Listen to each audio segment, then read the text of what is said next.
What if the reason you still freeze when you try to speak English isn't your vocabulary? Hey, I'm Luke, and in today's video, we're doing English conversation practice, step by step, the real kind you actually use in daily life. If you've ever known the words but didn't know how to start or what to say next in a conversation, this video is for you. Because today, I'm going to show you how to talk in English the same way real conversations actually happen. Not fast, not perfect, but natural. Not because you don't know English, but because your brain doesn't know what to say first. That moment right there is what we're fixing today. Not with rules, not with grammar drills, but with something much simpler and much more human. I want to show you how to talk in English step by step, the same way real conversations actually happen. And before anything else, I want you to hear this clearly. Conversations don't start with confidence. They start with hesitation. Let me paint a picture. You're standing in line at a coffee shop. Someone looks at you and says, "Hey, how's it going?" And suddenly, your heart speeds up. You know this feeling. You start thinking, should I answer short? Should I say more? What if my accent sounds weird?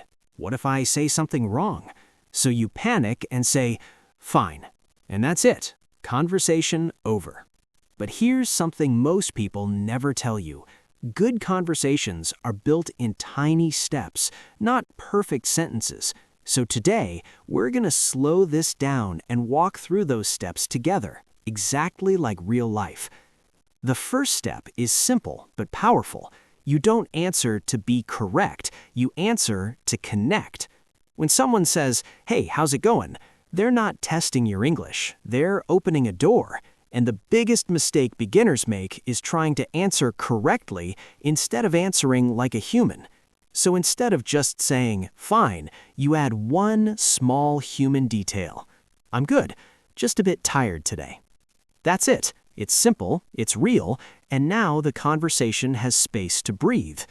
Notice something important here.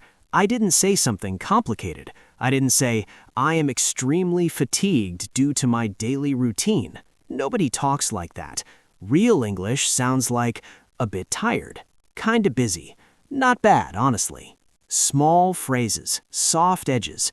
And here's something you need to remember. Speaking simply is not a sign that your English is bad. It's a sign that your English is natural.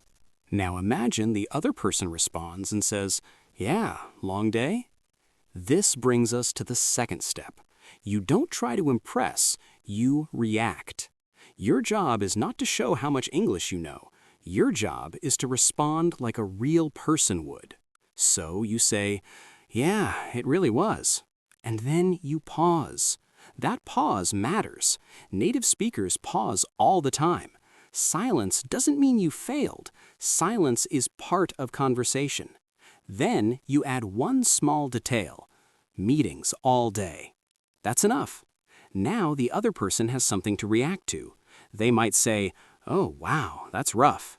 And just like that, the conversation is alive. Here's the third step, and this one changes everything.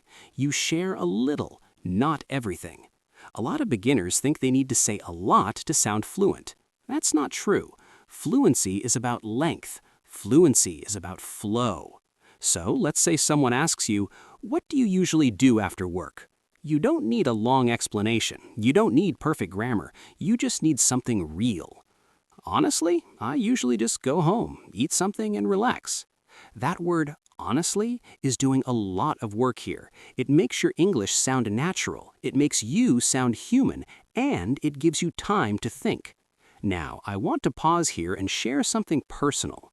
There are days when I don't feel like talking either. I come home tired, my brain feels full, my energy is low, and even as a native speaker, I keep things simple.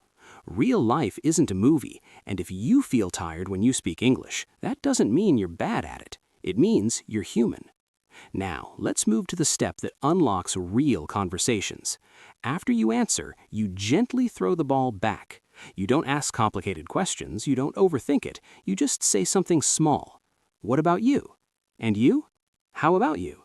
That's it. This one move turns English from a test into a shared moment. Let's put everything together. Someone says, "Hey, how's it going?" You say, "I'm good, just a bit tired today." They say, "Yeah, long day?" You say, "Yeah, meetings all day. What about you?" Look at that conversation. No advanced grammar, no pressure, just steps. And here's another important truth. You don't need 1,000 sentences. You need a few patterns you can reuse. Patterns like, "Honestly, I just," "Lately, I've been," "Usually, I," "Honestly, I just stayed home last night," "Lately, I've been really busy," "Usually, I wake up early." Same structure, different life. That's how confidence grows, not by memorizing, but by repeating patterns that feel natural. And if you're watching this and thinking, "This finally makes sense," I want you to do one thing right now. Leave a comment below. Tell me where you're from, or tell me what part of speaking English feels hardest for you. I read the comments, and I build future videos based on what you tell me. You're not talking to a screen, you're part of this conversation. Before we finish, remember this: speaking English is not about sounding perfect, it's about moving forward one small step at a time. One sentence, one reaction, one question. And if you want to keep building this skill slowly and naturally, watch the next video on your screen. We'll keep this conversation going together.